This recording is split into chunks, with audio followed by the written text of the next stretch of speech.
अमीर की क्या परिभाषा है? अमीर की यही परिभाषा हो सकती है कि उसके पास इतना धन है कि वो खुद ही संभाल नहीं पा रहा है, तो उसको और आदमी चाहिए गार्ड के लिए, सिक्योरिटी के लिए, कि वो उसकी प्रॉपर्टी या उसकी वेल्थ को संभाले। और दूसरे अगर प्रॉपर्टी संभाल लें तो वो कभी सेफ हो ही नहीं सकती, क्योंकि रिच मैन जो है वो इतनी हार्ड वर्किंग करके अर्न कमाता है और उसी के लिए वो सारी ज़िंदगी लगा देता है, तो वो एक पैसा भी लूज़ नहीं करना चाहता कि कोई उसकी चीटिंग कर पाए, कोई उसकी उसको चोरी कर जाए। तो वो जो अपने पीपल के ऊपर जो सिक्योरिटी कर रहे हैं उसकी प्रॉपर्टी, उसके ऊपर ओवर एंड अबाउ एक सिक्योरिटी मेजर है, he is a super guard. वो एक चौकीदारी की तरह काम करता रहता है, क्योंकि जो रिस्क है वो बहुत बड़ी है, उसकी लाइफ है वो। और ये जो फियर है लूजिंग का, इसकी वजह से उसको कभी नींद भी नहीं आती है। और जो रिच है वो हमेशा उस धन के लिए ही जीता है, वो उसकी आइडेंटिटी बन जाती है, वो उसके लिए प्रेस्टीज बन जाती है, वो उसकी ईगो बन जाती है। एक्चुअली में वो वेल्थ ही उसकी लाइफ है, उसका रिलेशनशिप, उसका सामाजिक महत्व, उसका फ्रेंडशिप महत्व, सब कुछ उस वेल्थ के ऊपर डिपेंडेंट हो जाता है। तो अगर वेल्थ चली जाए तो उसके पास कुछ नहीं बचता, क्योंकि वेल्थ उसको एज ए कवच के रूप में उसको एक शील्ड करती है, उसको प्रोटेक्ट करती है।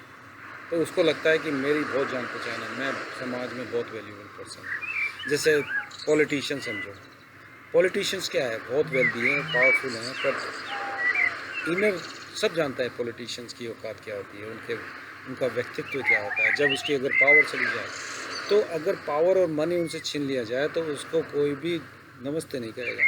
ये हालत होती है। तो ये नॉर्मली हालत बन जाती है अगर पैसा और ताकत अपना मालिक बन जाए और अपन ये सोचने लग जाए कि मैं ये हूँ, मैं वेल्थ हूँ, मैं पावर हूँ। ये जो पावर और वेल्थ का जो अपन सरेंडर कर देते हैं उसके, वो अपना मालिक बन जाता है एंड ऑफ द डे।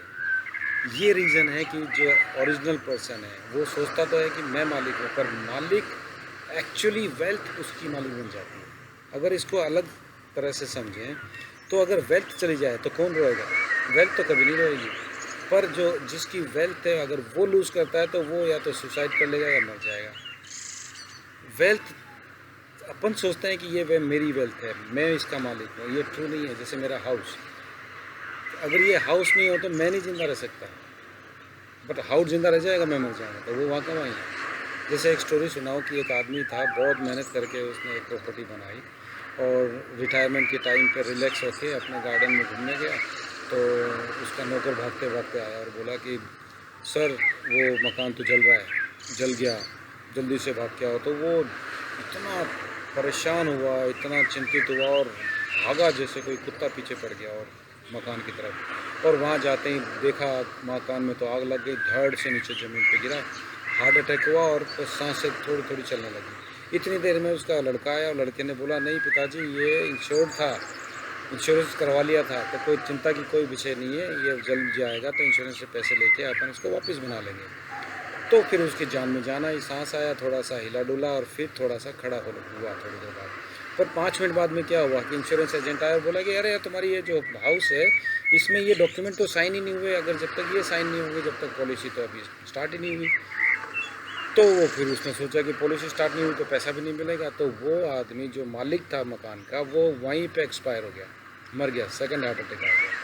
तो जो मकान नहीं रहा तो वो नहीं रहा, तो मतलब वो मकान के लिए ज़िंदा है, मकान उसके लिए नहीं ज़िंदा है। ये मैं कहना चाहता हूँ कि जो रिच पीपल है वो वेल्थ के लिए अगर जीने लग जाते हैं, वेल्थ उनकी मालिक बन जाती है, तो वो फिर तो वो तो भिखारी हो गए, वो पुअर हो गए।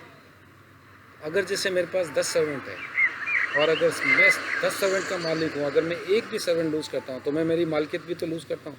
अगर मेरे 10 स्लेव अगर चले जाते हैं तो मैं मेरी मास्टरी ऑनरशिप भी तो छोड़ देता हूँ उनके पीछे, वो भी तो मेरी चली जाएगी। तो वेल्थ के पीछे अपन अपनी मास्टरी भी छोड़ देते हैं, अपनी मालिकियत भी छोड़ देते हैं। तो वेल्थ का भी मास्टर बन जाए, वेल्थ का भी अपने मालिक बन जाए तो वो आदमी इज़ ए स्लेव। तो रिच पीपल स्लेवरी में जीते ज़्यादातर, अगर ये बात ना समझ में आए तो। और इंटरेस्टिंग थिंग क्या है कि जो स्लेव है वो भी तो खुश होते हैं जब मालिक मर जाता है, और अगर मालिक मर जाता है तो स्लेव खुश होते हैं, और अगर स्लेव मर जाए तो मालिक दुख होता है कि मेरा एक मालिकियत गई, मेरा एक स्लेव चले गया। तो जो मर गया उसके लिए कोई हंसे, वो मालिक हुआ कि जो मर गया उसके लिए कोई रोए। दुख होए, वो मालिक हुआ। तो ये अगर चीज़ समझ में आए तो सब समझ में आ जाता है कि कौन मालिक है और कौन कौन उसका स्लेव है। तो वेल्दी पीपल मेरी समझ में अगर इस परिभाषा को नहीं समझ पाए तो वो ज़िंदगी भर स्लेवरी में ही जीते हैं। मेरे को तो ऐसा लगता है, मैंने खूब आदमी देखे हैं ऐसे। तो स्लेवरी कहाँ अटकी हुई है? Slavery is hidden into a desire to possess, जो अपन और इकट्ठा कर लें और कमा लें। तो ये जो डिज़ायर है, जो मांग है, जो वासना है, ये अपने को स्लेव बना देती है। और जो जितनी ज़्यादा डिज़ायर है, जितनी ज़्यादा मांग है, उतनी बड़ी स्लेवरी होगी, ऑब्वियसली उतनी बड़ी स्लेवरी होगी। तो क्या है ये ट्रम्प क्या है? मास्टर और ओनर इज़ हु? कौन है मालिक? Who live in no desire, वो ही मालिक हो सकता है एक्चुअल में, जिसके पास डिज़ायर नहीं है, या जिसके पास है तो सही संपत्ति पर वो छोड़ के जा सकता हो, वो मालिक बन सकता है। To be rich and free from the wealth is the great art of living, and to be a poor and to be a rich, the other side of the art, same thing. The owner means who? अगर मैं meaning समझूँ तो owner का मेरे को ये meaning समझ में आता है कि जो अपना मालिक बन गया हो, संपत्ति का नहीं, अपना मालिक हो। Self ownership is the only ownership, he is the only master who own himself. Hope ये टॉक समझ में आई होगी, और अगर मेरी ऐसी टॉक अगर और सुननी हो तो जोगी वर्ल्ड यूट्यूब में मेरी बहुत सारी टॉक्स हैं, एंड होप यू लाइक हुई होगी। Please if you like, just like it. Thank you very much.